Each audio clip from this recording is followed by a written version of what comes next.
Hello friends, and welcome to the second part of this video on is your leadership approach working for you? Now, before I get into the video, hope you have watched part 1 of this video and also subscribed to my channel and also set an alert so that you never miss a video. Now, when I met you in the last video, I had spoken about a variety of things which you need to examine about your own style on leadership. And there are 5 key questions that I left you with for reflection. And these were, are you the best in your field or on the path to becoming one? Are people enriched by associating with you? Is your immediate environment growing and becoming better because of your contributions? Are you able to create and uphold ethical practices? And are you able to contribute to sustainable results and sustainability initiatives? Now, I hope you've had sufficient time to reflect on some of these questions. And besides these questions, I had also left with you 2 key failure points that leaders are having globally, and why it is so and what you possibly could do about those. Now today, let's go a little deeper into one of the key challenges that leaders experience. And this is, being unable to provide a correct strategic direction to people around them. Now, why does this happen? One of the prominent reasons that I have seen with leaders not being able to be strategic is because they really don't understand strategy itself as a concept. Now, strategy can be looked at from multiple ways and multiple understandings, and some of it comes from the way warfare and military activities have shaped the word strategy. The other is how economists and people who have been thinking of business and money and growth, they have shaped the word strategy. The third is where politicians or political policy or governments have spoken about strategy. And some other areas of strategy are where it comes from how welfare for society has sort of governed strategy. And then industries have also contributed to the concept of strategy, like how IT, pharma, and some of these places have evolved. In today's society, the concept of strategy is a very healthy blend of possibly the last 5,000 odd years of thought from various people, from some of the most ancient Indian and Greek and Roman philosophers, and all the way down to today's strategists who are seeped very deeply into this entire knowledge of all of these generations.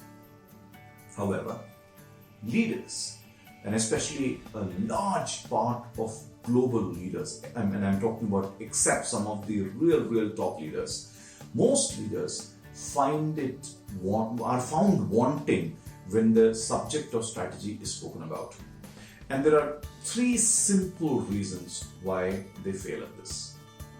One of the first is that they really don't understand the mindset of a strategist. What is it to study your competition? What is it to really study the future of business? What is it to study consumers?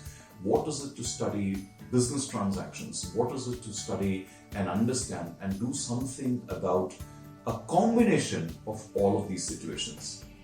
Now, about 20, 30 years back, business leaders could do fine, absolutely fine, if they had the mindset of a functional leader. I mean, it was all right to be great at sales. It was all right to be great at finance. It was okay to be great at, some of the other functions like HR or logistics, etc. But today's leaders, some of the senior leaders of organizations, they really need to have a mindset of being able to look at all organization functions. So ask yourselves this question, that are you someone who has a clear mindset of understanding all areas of business? Along with that, do you have an understanding of geopolitical situations? Do you have a good understanding of the economy overall, or even the global economy?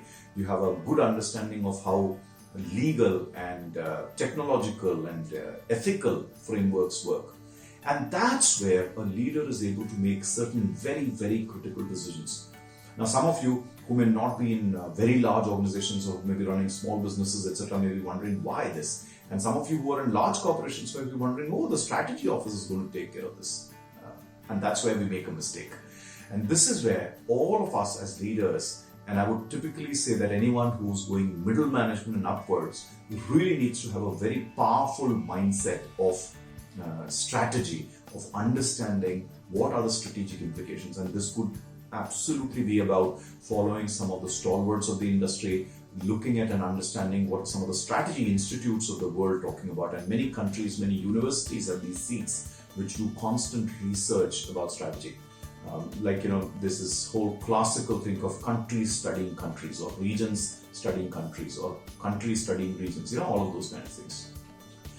The second big thing where leaders are found wanting is the whole system of applying strategy. Now, strategy is not just about thinking big. It's not just about, talking about innovation. And in today's organizational diaspora, it's a very stylish thing to throw the word strategy and to throw the word innovation and throw the word, force multiplier, or, ideas like those. Then you will talk about ring fencing certain projects, and then you will talk about transformation.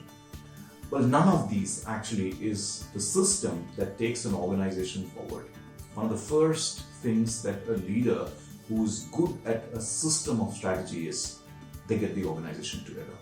They rally people behind them. They are able to influence a thought change, a proactive thought change of what could be done with the organization and with the diaspora of the organization so that we can grow and do something well. Leaders who are well seeped in the system of understanding of strategy are also able to look at the strengths of the organization and proactively see how those strengths will diminish over a period of time, or how those strengths will multiply or need to be multiplied over a period of time, and things like this.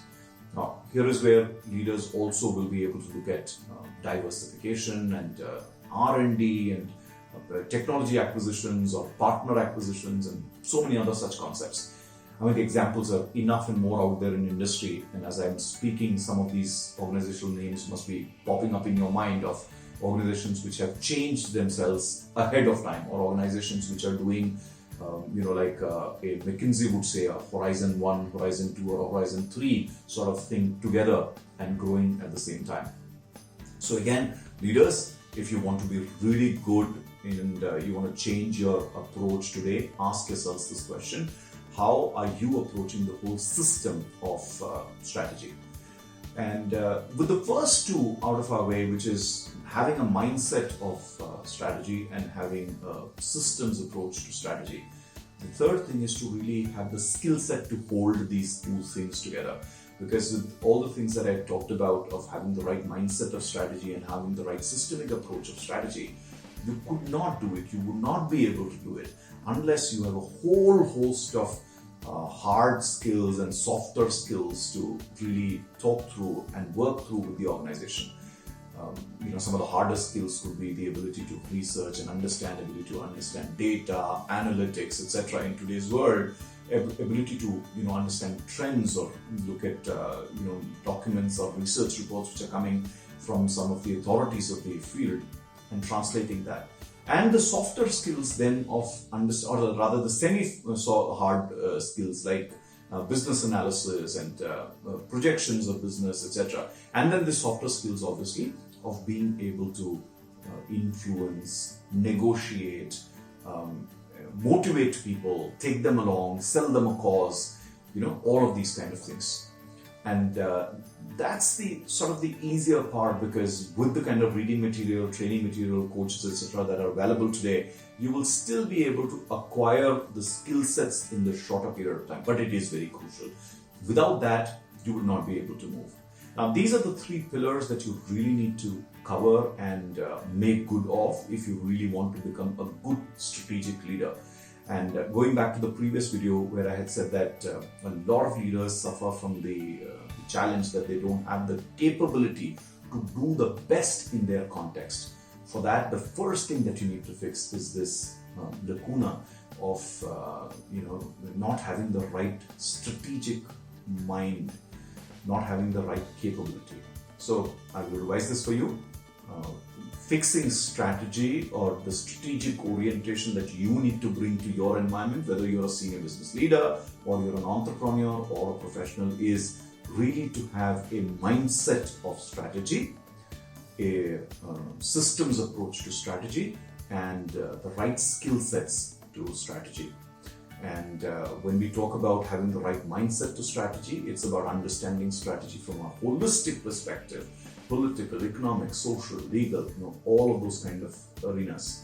And then the right systems approach to strategy would be weaving into the entire organization's approach ahead of time, well in time, using your strengths, using the strengths which possibly would get extinguished or the threats that are coming your way.